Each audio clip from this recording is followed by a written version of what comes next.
President Biden's approval rating has just hit a new all-time low. Just 5 months out from the election, Biden's approval rating has dipped to 37%, according to 538. Polls show Biden's support is waning among non-white voters and progressives frustrated over his handling of Gaza.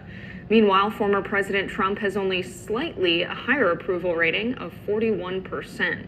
Biden's hoping he can turn it around this month as he ramps up his campaign events and debates Trump at the end of June.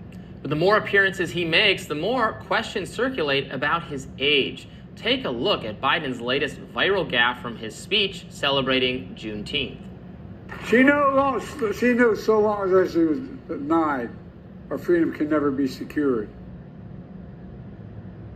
Responding to the video, Meghan McCain tweeted, "I'm sick of being put in the position of having the media tell me this isn't alarming." I'm sick being put in the position of having the media tell me this isn't alarming. Well, it is alarming. And the older I get, the more research that I do, the more the Holy Spirit shows us, the more I'm convinced the alarm been going off for a long time. And believe it or not, many times it's set off by the hidden powers. Welcome, ladies and gentlemen. I am Friendship Pearson. Happy Monday. It is June 17th of 2024, almost 9 a.m. How are you? Hope you guys had a great Father's Day. Whether you're a mother, a father, an older person, and you help raising someone, you are honoring what God intended. Raising a child prayerfully in the direction that they should go, and they will not depart. So, again, happy Father's Day to the Lord and Savior Jesus Christ. People, I did a live video yesterday talking about this transition that happened from George Floyd till now. And then the next phase of the Antichrist system will be a smooth operator Obama/Trump moment. And while all this is going on, they're going to keep throwing dirt on both sides. You see, because they play both sides. They master in the art of the black and the white as we go down the road to destruction and transformation. And so, yes, you're going to keep seeing the mumbo jumbo of Joe Biden all over the internet. Yesterday, you have Barack Obama literally grabbing the hand of Joe Biden, escorting him off the stage because he was depicted as being in La La Land. Yet 4 years ago, he was in the basement and we didn't know that he was in La La Land. And he won the presidency. Isn't that something? Think about it. Wrap your mind around it. We got a president using an excuse for the moment. I get it. And the powers, they hid him from us, but now we see. But what are we really looking at? Is this all theater? And why is Obama leading him away? Do you think it's telling? Put in the comment section. Do you think it was telling? It's all over the internet. See if I can pull this up. Obama grabs the hand of Joe Biden and leads him off the stage.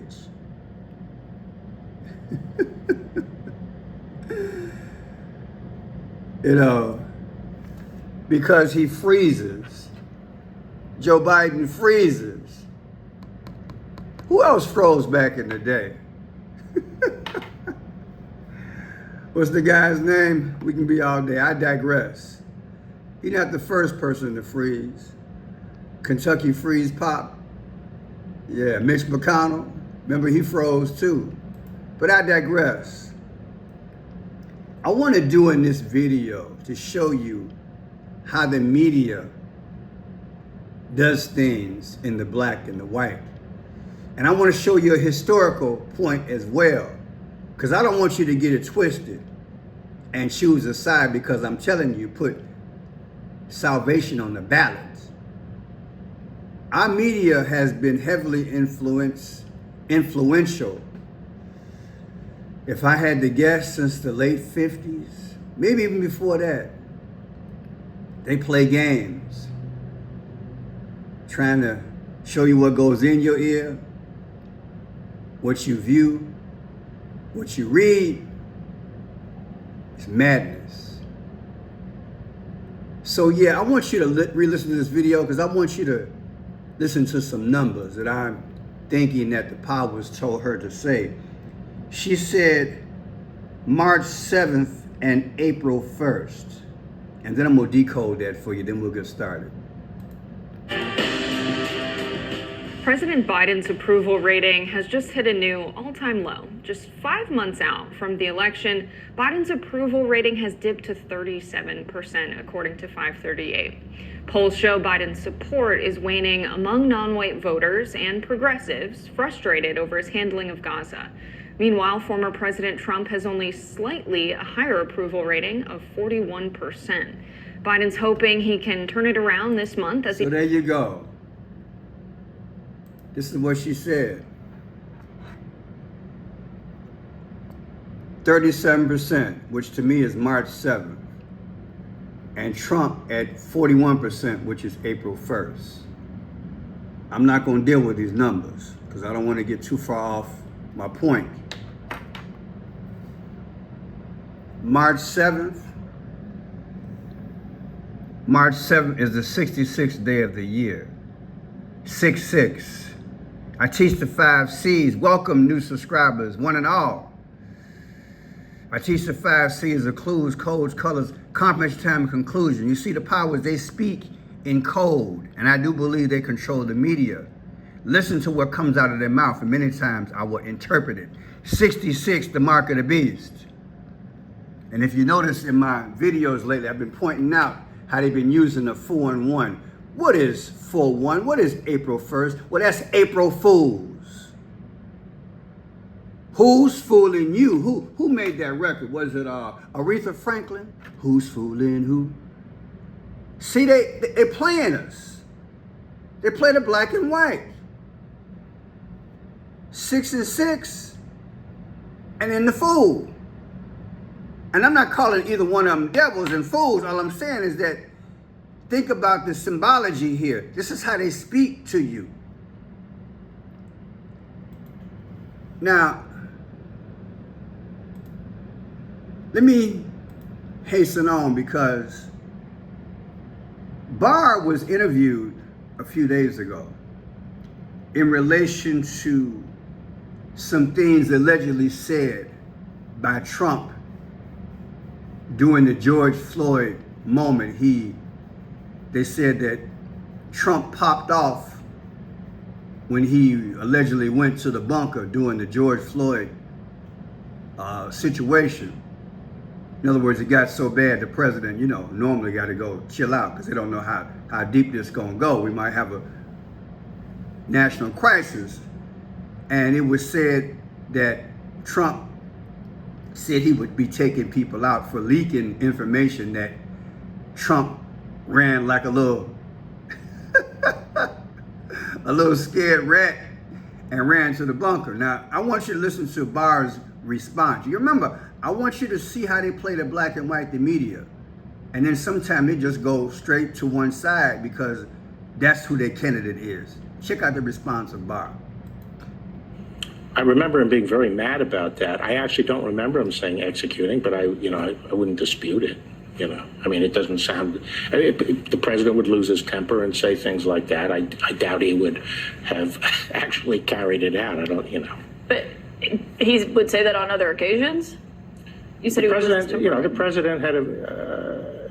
I think people sometimes took him too literally, and he would say things like similar to that in occasions to blow off steam, but I wouldn't take him literally every time he did it. Now let's go to this other part of 752.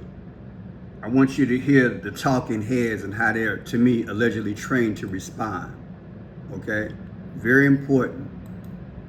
Because media is very influential and timely. To think that this is a very dangerous temperament and a very dangerous mindset to have, and one that shows an enormous lack of respect for the office, for the seriousness of the position, and as someone who is not in control of himself in a way that you would want a president to be. See how they painting? See how they painting Trump? We've already got Obama leading Trump leading Biden by the hand. Senile, old, fumble mouth, all that. On the other extreme, we got somebody who at any given time can just pop off as irrational. This is called chaos. And why is this going on? Because in 2019, that's what it depicted. It's the new realm. So they're showing you Cain and Abel with a twist. I just want you to see it. These are the choices that they're giving us. There ain't no difference between either one of them. But so they have to show you a distinct difference. That's the point here of the video. Now check this out. Look at that mean mug back in the day. Right? Compare that mug to, let's see, photo of Trump in jail, Atlanta.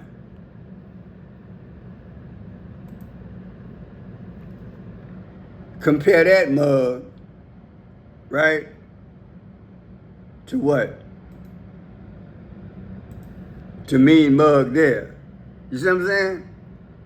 And Biden, what did he say back in the day when he was responding to Trump and some things that Trump said back in the day? I wish I could take Trump behind the gym and duke him up. Remember that? So, who's got the temperament issue?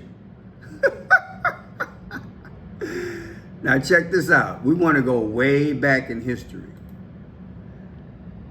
The 1964 campaign ad that leveraged Cold War fears. Funny how history repeats itself. I'm going to read from a book titled With No Apologies by Barry Goldwater, one of my keepsakes. Let's pull him up so I can show you his face. Barry Goldwater, Arizona. Here is Barry Goldwater. He ran for president, and they slam dunked his image when he ran against Johnson, saying that he was gonna act crazy,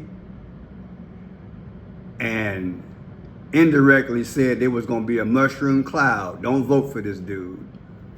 Not that he would have won. I'm just saying this is the image that the media painted of him back in the day. Put in the comment section if you guys, some of you guys, historian, you know about that. And some of you people my age, you remember what happened. It really painted this guy in a negative light. And leveraged Cold War fears. How timely this is, because allegedly we do have a Cold War going on right now, right? And this is published May 8th of 2024. How fitting, because we do have somebody got a ship or a submarine over in Cuba, reminiscence of the Bay of Pigs. And I also been reading that same ship is going to go over to Venezuela. So check this out. Though it only aired once, the so-called Daisy ad played on fears of nuclear war in the race between Lyndon B. Johnson and Barry Goldwater. Here's a little girl picking daisies and flowers, and all of a sudden, boom, a mushroom cloud appears. In other words, a bomb went off. Why would you have somebody like this, allegedly a hothead, in office? You should pick him for president. That's basically what the ad indirectly was saying, okay? That's what folks believe. With fears of nuclear annihilation looming large, Lyndon B. Johnson's campaign team went for the jugular during the 1964 U.S. presidential race. In a minute-long television ad, a massive atomic bomb blots out a younger girl innocently plucking the petals of a daisy. The ad never mentioned Johnson's opponent, Senator Barry Goldwater, but the implication was clear. A vote for Goldwater meant a vote for nuclear war. See how they did that? We're talking media way back. Now, I want to read some pages from the book with no apologies by Barry Goldwater. I just want to see if I can get my hands together and read some stuff. So, here we go. Well, let's talk about the mentality and the heart of Barry Goldwater first, and we're going to get into this media negativity. Barry says, "To my mind, there is a cause. That cause is freedom.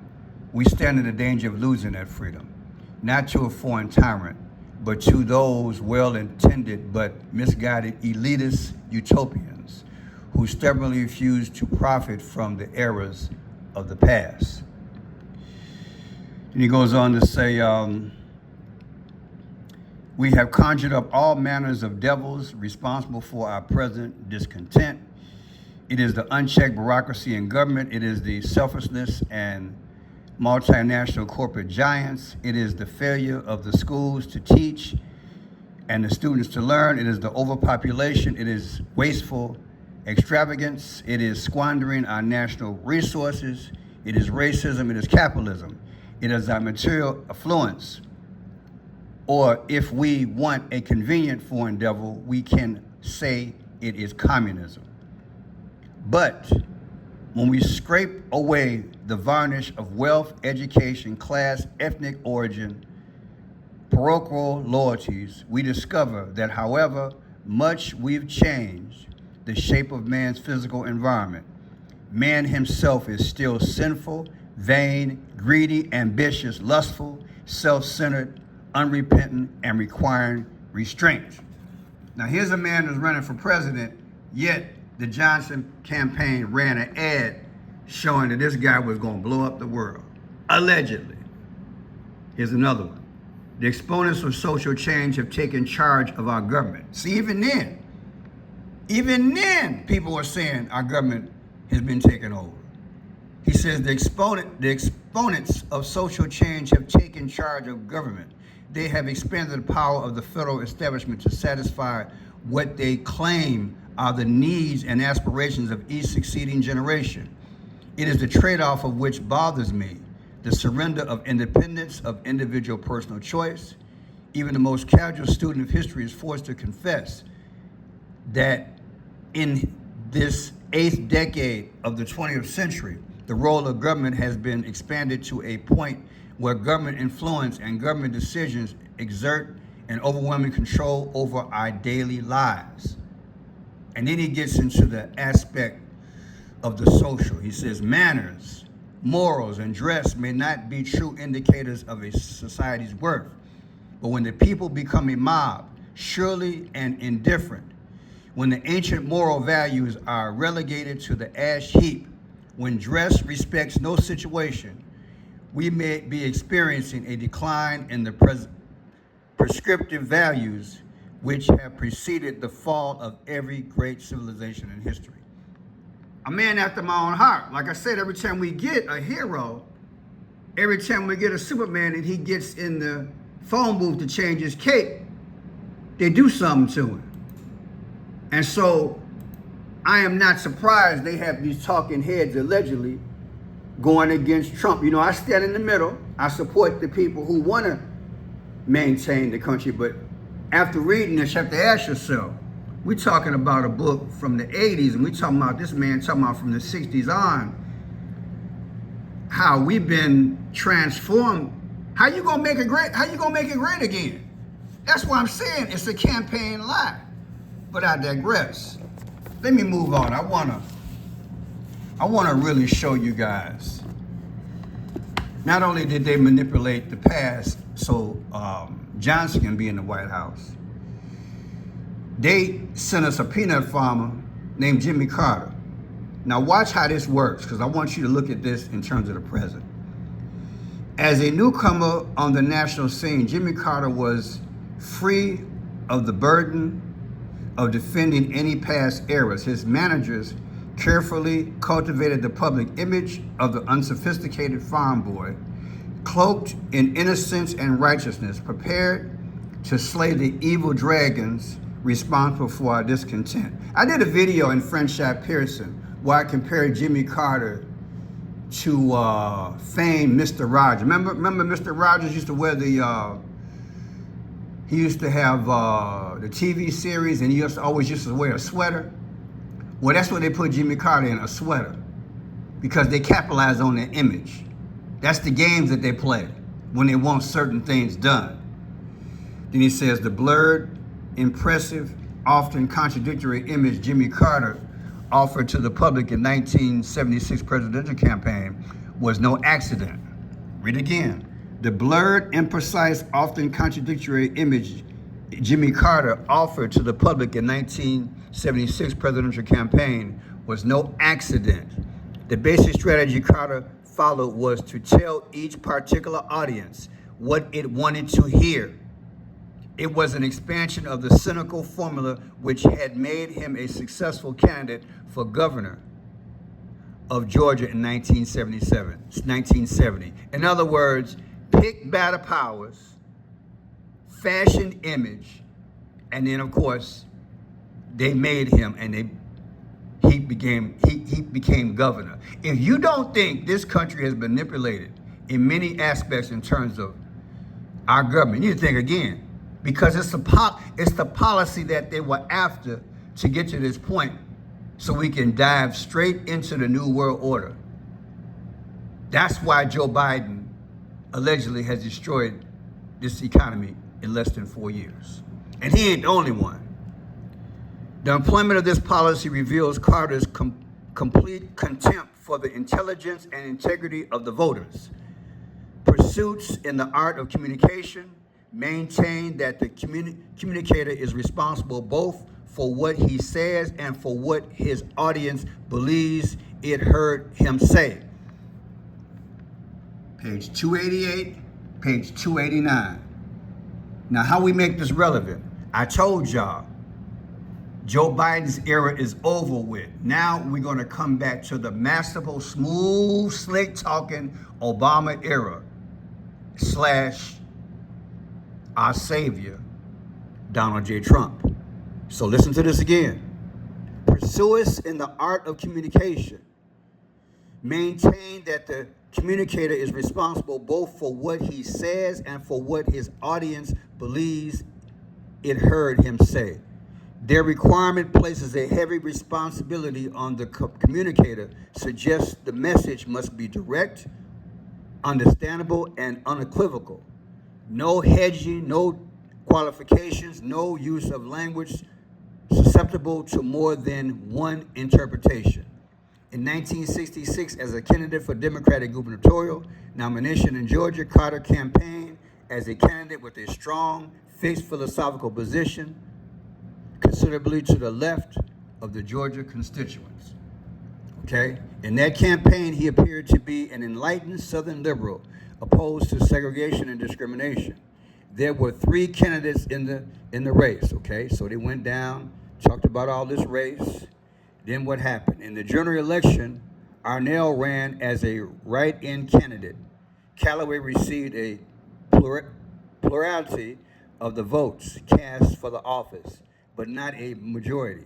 Under Georgia rules, this threw the contest into the Georgia legislature for resolution. Maddox was declared the winner. Now check this out. I want you to see how this works.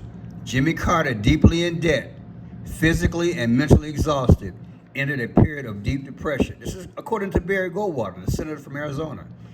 He said in his book, he was forced to seek psychiatric help.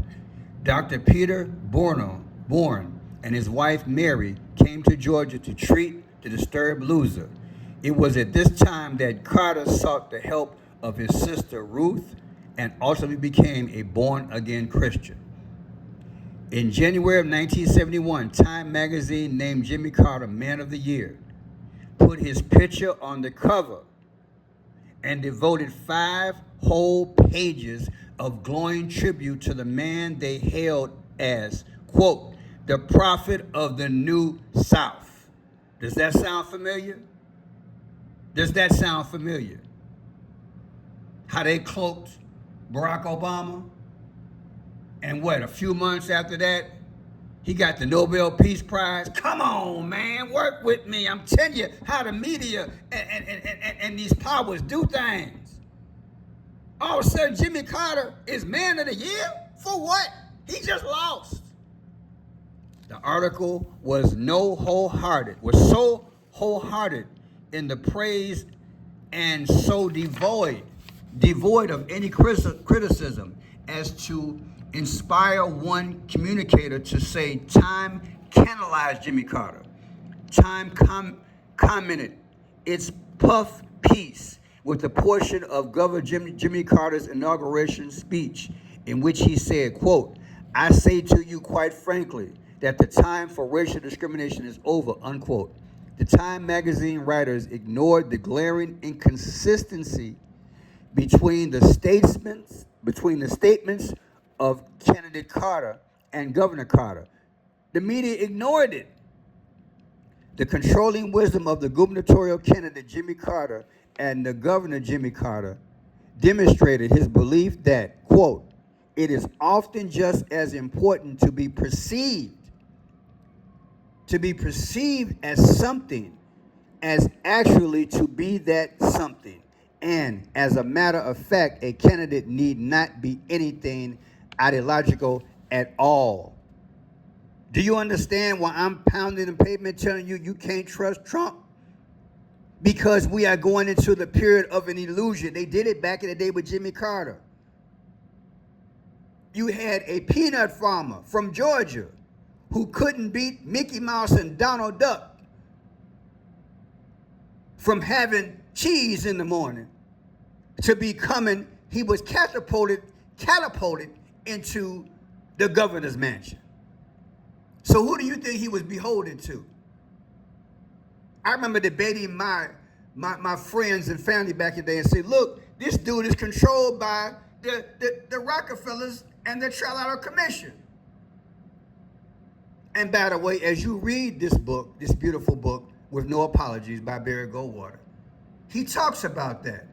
Not only has our government been taken over, but when you change from one president to another, it really don't matter because the policies stay the same. It's deep, y'all. I said it's deep. I am Friendship Pierce. If you like the work historically, if you like what I'm bringing up, subscribe. Tell me what you think in the comments section. Don't be fooled. Jesus is coming soon. They went from destroying everything in the last 3.5, close to 4 years under Joe Biden. Now it's time to give you what your heart desires. Peace, security, money, stability. We're going to bring America back. It's all a lie. Because behind the scenes, they're dark. I says they're dark. That's why Jesus said, well, I go to prepare a place for you, not made by hand. Put salvation on the ballot, whoever you vote for. But remember, you don't want to cast, you want to pray, and you want to cast out these demons. Because the image is what they're really about. They're about giving you an image and a lie. And it's going to look real good probably the first 3-4 months when Trump get up in there, because the energy would be positive. But at the end of the day, they're going to take him out, because as they ballooned him up, they're ballooning us up, our hopes and dreams, and they're going to take him out. And that's what it's all about. It's all been a game. And while I'm here talking about it, I might be doing a video soon to let you know. The more and more research I do, the more and more I believe the JFK assassination, that was even a fraud. I'm Friendship Pearson. Hate to bust your bubble, but hey, the 5 C's are speaking. God bless you.